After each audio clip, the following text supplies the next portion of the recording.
In November 1995, nearly 300 United Methodists came to the state capitol in Austin. They were attending a special summit meeting on the welfare of children sponsored by the bishops of Texas. Its purpose was to discern how God calls the church to help poor children in our communities. This videotape summarizes important points from the day-long meeting. Further, this program outlines ways for your church to discern what God is calling it to do. Summit participants heard a series of speakers. They discussed the scriptural as well as the practical implications of welfare reforms being discussed in Washington and Austin. A voice was heard in Ramah, wailing and loud lamentation, Rachel weeping for her children. She would not be consoled because there were none.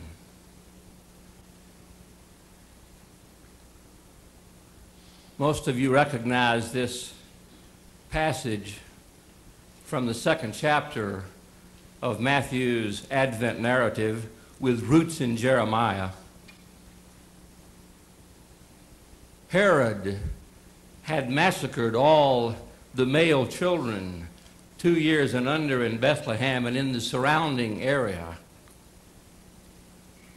It was a time of lamentation. It is a time of lamentation. Rachel's lamentation is our lamentation in the year of our Lord, 1995. When we consider the plight of children throughout the world and in our own country.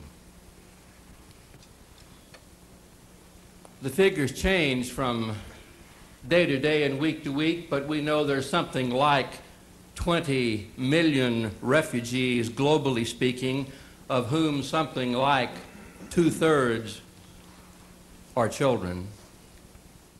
The truth is that it's tough on kids in Texas right now, before there's ever been a budget cut or a change in a program from the federal level. It's hard out there today. No one has ever accused us of being a welfare haven. You know, poor people from other states don't come here to get benefits. We've always provided just the minimum plus a few extra dollars here or there. And as Molly Ivins says, thank God for Mississippi and Alabama, because it keeps us from being on the bottom of the heap when it comes to services for the poor.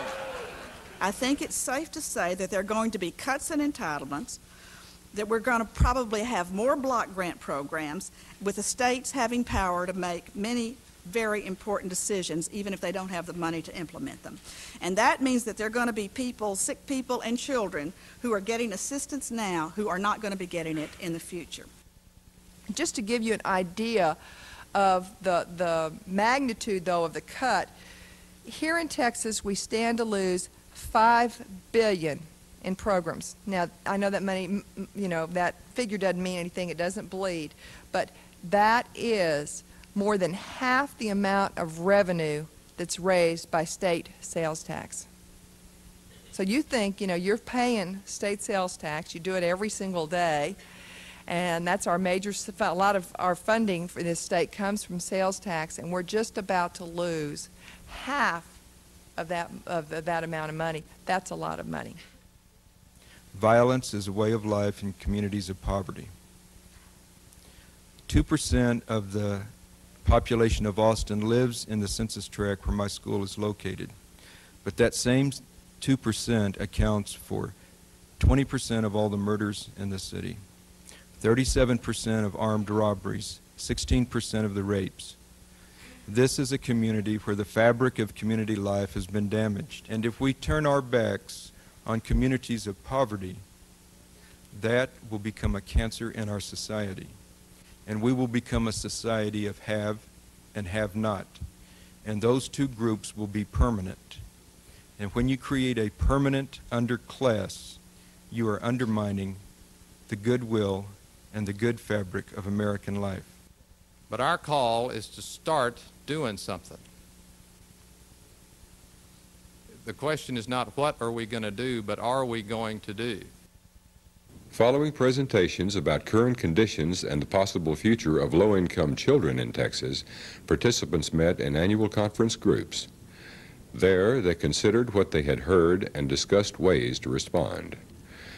You can read the full text of each presentation, as well as reports on each annual conference meeting, in the proceedings booklet that accompanies this tape. Some summit participants have already decided what they need to do in their communities. After attending the summit in Austin in November, I realized how drastic the changes in welfare reform would have on the children in Texas, and particularly in my community, the Colony, Texas. I went back to my church, and we had set up a task force to determine what was more important and most important and what we could accomplish in our community.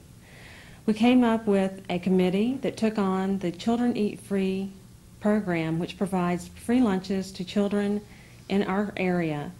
Our church will serve over 5,500 lunches this summer in 1996 to over 100 children. For many children, that will be the only meal they will receive all day. Two things that we also looked into. First of all, we went and talked to the police force, CPS officers, and the judiciary that work with children in our area. We asked them what were the most valid concerns and what programs could we implement to meet those concerns. One of them, the most important, was a need for parenting classes as well as youth intervention classes. We've looked into these and providing a program and hope to have them implemented into our community through the Parks and Recreation Department. One aspect that we have not found an answer for yet is affordable daycare in our community. We have many parents that both work, and the children, particularly in the summer, are left home alone. So that's something that we're looking for long-term, finding a building, getting an operating budget, the volunteers and the fixtures to man and support it. After the summit meeting in Austin, our work group met and decided that there were some specific things that could be done in Central Texas Conference to deal with this issue of how the church can better reach out to children and families in need. We felt that the conference could set a priority of every church establishing one program of outreach to a family or to certain persons at risk for the year. That Sunday school class could set a goal of outreach, that the youth class could set a goal, that the children's class could have a goal of outreach, a commitment to make for 1 year. The Congregational Resource Assessment that summit participants used accompanies this tape. You can use it to help discern how God is calling your congregation to help poor children. Further, the assessment can help you match your congregation's resources to critical needs of children in your community. What these tools are really assessment tools to begin to start thinking about what kind of resources the church has. Obviously, as you can see from the very gruesome facts and figures that were given to you this morning, this is a huge problem that we have to deal with. And yet, a lot of this is about the spiritual problems that we as a society are having to grapple with. And simply throwing more money at the problem is not the solution at this point in time. So this packet of information, the top couple of sheets are ways to begin to start assessing some of the kinds of resources that your congregations that you belong to have. Some of these questions are dollar figure related, so that can all be put in one place. Other questions are about other things, like what kind of physical plants do we have in our churches? What kinds of programs do we have operating, both religious-based and secular-based, within those church walls every week?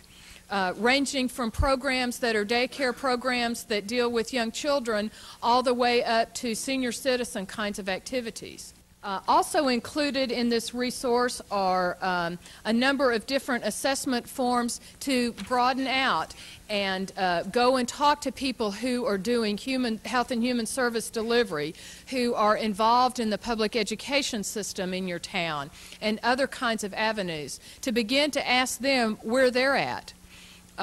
Oftentimes we sort of assume that we have that knowledge and that we have that understanding, and we may really not know the kinds of problems that elementary school principals face on a daily basis unless we're close to somebody who's an elementary school teacher in our family. And those are very, very important kinds of outreach efforts that will happen. As Ms. Thornton indicates, you begin reaching out to needy children by assessing the situation in your community. And the way that we do that is to communicate with those persons who deal with people at risk, the social service agencies, child abuse and neglect agencies. Bring those people into the church. Let them talk to our Sunday school classes. Let them come to our youth meetings. Let them even come to our worship service and address the needs of people at risk. You can talk to school officials, PTA leaders, and social service providers individually. Or you might consider calling a community summit meeting at your local church. The assessment form helps you determine what you need to find out. My brothers and sisters, we need as churches to get involved in the children's needs in our community. We sometimes look for the government to resolve our problems. Our children are our responsibilities, and the church is the focus where that need should be visibilized in a community. Jesus always showed concern and compassion for children, especially. The way that needy children in Texas can receive help is changing. For more than 60 years, poor Texans have relied on a partnership between governmental and non-governmental agencies, including the church. But government is moving toward a smaller role in that partnership and focusing more on the community. This is nothing new to United Methodists. From our birth, we have been about the business of seeing after the poor as far as possible in our communities. It is no longer enough for us to say the government should do something. We're in the business as God's people to do something wherever there's a human need. And especially is that true in children who have no other advocate online present in a community as able to bring the theological premises to bear upon what we as a people of God should be doing. And so my hope today, in addition to all of this, is that we will feel the encumbrance of poverty, hungry, helpless children that live across the street or across the county line or wherever we are as a church. We need to get involved in a new, higher intensity about the needs of children. So that is our purpose here today.